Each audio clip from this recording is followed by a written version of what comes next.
The summer of 1940 saw the Axis powers at the height of their triumph, their banners flying over much of Europe and their armies seemingly unstoppable.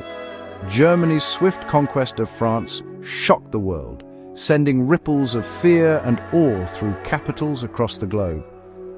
In Madrid, General Franco, emboldened by the Axis victories and eager to restore Spain's lost glory after years of civil war, faces a momentous decision. Unlike in our history, Franco chooses to throw Spain's lot in with the Axis, convinced that Britain's defeat is inevitable and that Spain can reclaim its imperial prestige on the world stage. He dispatches his foreign minister to Berlin, offering Spain's entry into the war in exchange for promises of territorial gains in Africa and perhaps even in Europe itself. Hitler, eager to secure the strategic value of Spanish ports and the opportunity to close the Strait of Gibraltar to the British, welcomes the offer with open arms. The pact is sealed. Spain, still scarred and recovering from its brutal civil war, officially joins the Axis, setting in motion a chain of events that will alter the course of World War II. Franco dreams of Spanish flags flying over new African territories, envisioning a revived Spanish empire stretching across the Mediterranean and beyond. He imagines controlling the gateway to the Mediterranean, a prize that could reshape Spain's destiny and the balance of power in Europe. The risks seem small compared to the rewards, with the British Empire reeling from defeat and the United States still clinging to its policy of neutrality, watching from across the Atlantic. For Hitler, Spain's alliance is a golden opportunity to cripple British naval power in the Mediterranean and tighten the Axis grip on Europe's southern flank. The stage is set for a dramatic shift in the war's balance as alliances realign and new fronts threaten to erupt across the continent. Spain's gamble, driven by Franco's ambitions and the allure of empire, will have consequences far beyond what anyone in Madrid or Berlin can foresee. Spain's price for joining the Axis is clear: French Morocco and Cameroon, long-coveted colonial prizes. Hitler pressures Vichy France to cede these territories, humiliating the already weakened regime. Spanish troops march into Morocco and Cameroon, believing they are restoring a golden age. Yet Franco, fiercely protective of Spanish sovereignty, refuses German troops or bases on Spanish soil. He denies German requests for naval bases in the Canary Islands, insisting Spain alone will defend its new empire. This stubborn independence creates friction within the Axis. Franco's focus is Spain's gain, not Germany's ambitions. Spain sends only a token force to the Eastern Front, prioritizing consolidation in Africa and defense at home. Spain is an Axis ally, but never a true partner. Its pride and caution limit its value to Hitler. With Spain's entry into the war, the Strait of Gibraltar is closed to Allied shipping, severing the vital British lifeline to the Mediterranean and cutting off crucial supply routes to their forces. Spanish and German artillery now dominate the narrow choke point, making passage nearly impossible for enemy vessels. British shipping is forced to detour thousands of miles around Africa, dramatically increasing travel time and risk. Malta, once a key Allied base, is now isolated and under siege. Meanwhile, Axis supply lines to North Africa are secured, allowing Rommel's Africa Corps to receive reinforcements and supplies with far greater ease. The Italian Navy, once bottled up, now gains new freedom to operate across the Mediterranean, threatening Allied convoys and projecting Axis power. The strategic balance shifts dramatically. The Mediterranean becomes, in effect, an Axis lake dominated by enemy forces on land and sea. British convoys, rerouted into the Atlantic, are now increasingly vulnerable to deadly U-boat attacks, suffering heavy losses. The Desert War tilts in Rommel's favor as Axis forces push deeper into Egypt and threaten Allied positions. The loss of Gibraltar is a devastating blow to the Allies, undermining their control and morale in the region. Yet, despite overwhelming odds, British submarines still risk the perilous strait, launching daring raids and gathering intelligence. The Suez Canal, a vital artery to the east, remains in Allied hands, providing a glimmer of hope for future operations. The Royal Navy's Mediterranean fleet, now cut off from the Atlantic, continues to fight on from Alexandria, determined to resist Axis advances. The Allies are forced to rethink their entire regional strategy, urgently seeking new ways to regain the initiative.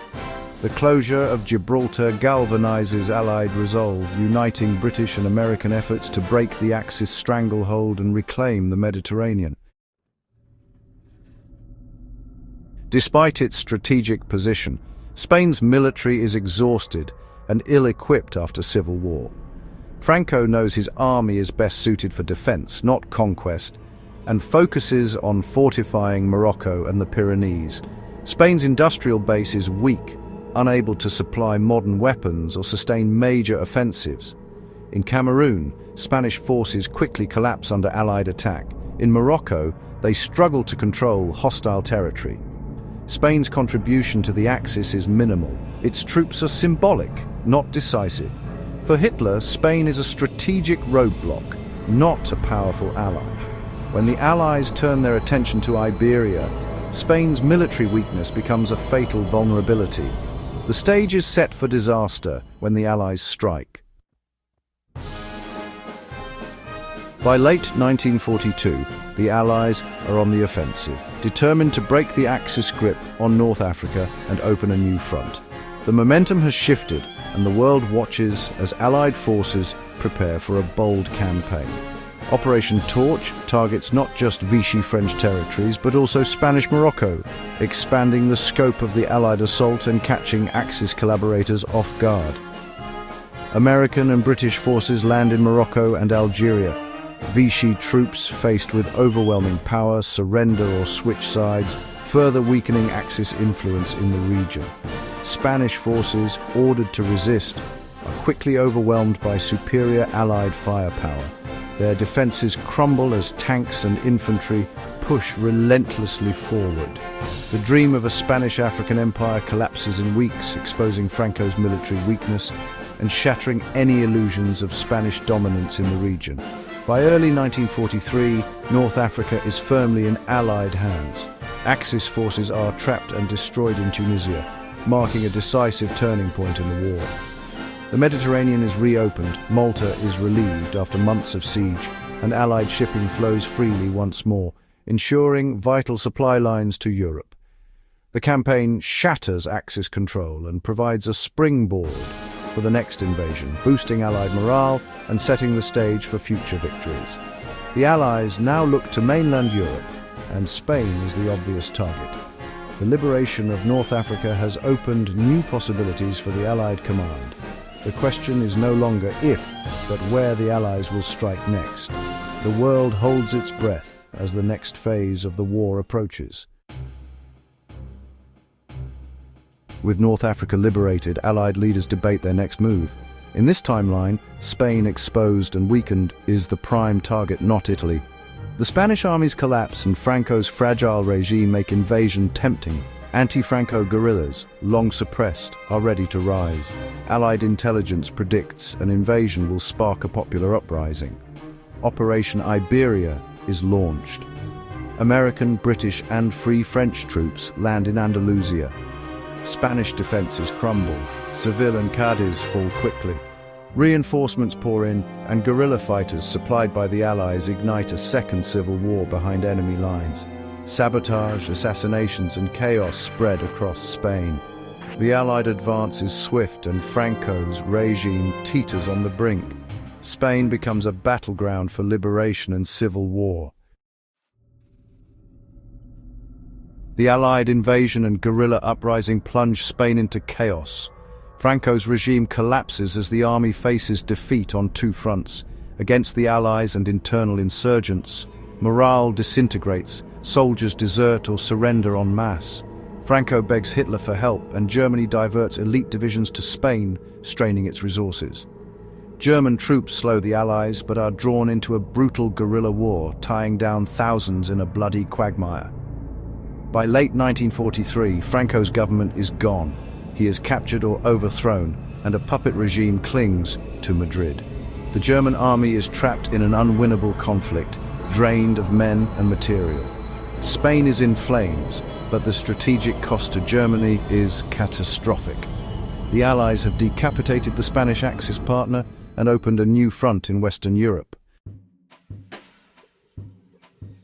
Germany's intervention in Spain proves disastrous. With troops bogged down in Spain, the Wehrmacht is overstretched as the Allies invade Italy as well. The loss of Spain's tungsten cripples German industry, starving it of vital resources for tanks and weapons. As 1944 dawns, the Allies launch D-Day in Normandy. German defenses are thin, with many divisions trapped in Spain. Operation Dragoon opens a second front in southern France, threatening to encircle German forces in Spain. The retreat is chaotic. Allied air power and guerrillas decimate fleeing German units. Massive German losses accelerate the collapse of the Western Front. The Spanish quagmire drains Germany's strength and hastens the end of the war in Europe. The path to Berlin is now wide open. The war in Europe ends sooner, sped by Germany's Spanish disaster. The conflict grinds to a halt by late 1944, sparing the continent from several more months of devastation. Yet as peace dawns, Spain faces the heavy consequences of its alignment with the Axis powers. Under Allied pressure, Spain is compelled to return Morocco to French administration, relinquishing its last territories in North Africa, including Ceuta and Melilla, which are then integrated as new cities of French Morocco. This marks the close of centuries of Spanish presence on the African continent. Gibraltar too is restored to British administration. To ensure history does not repeat itself, Britain demands a new amendment to Spain's constitution, a formal renunciation of any future claim to the Rock of Gibraltar. With this, a dispute that spanned generations is finally settled. The fascist government is swiftly dissolved. In its place, the Allies install a restored democratic system, bringing hope for a new chapter in Spanish history. Yet Spain's fate is not solely one of loss. Recognized as a war-torn nation, Spain receives vital Marshall Plan aid from the United States. This assistance fuels a rapid economic recovery, laying the groundwork for a brighter future. Spain is also welcomed into NATO and the European Economic Community far earlier than in our reality, accelerating its integration with Western Europe. The decades of dictatorship under Franco are replaced by the promise of Western democracy. For Spain, the end of the war is not just a reckoning, but a renewal, setting the stage for a modern, democratic nation to emerge from the ashes of conflict.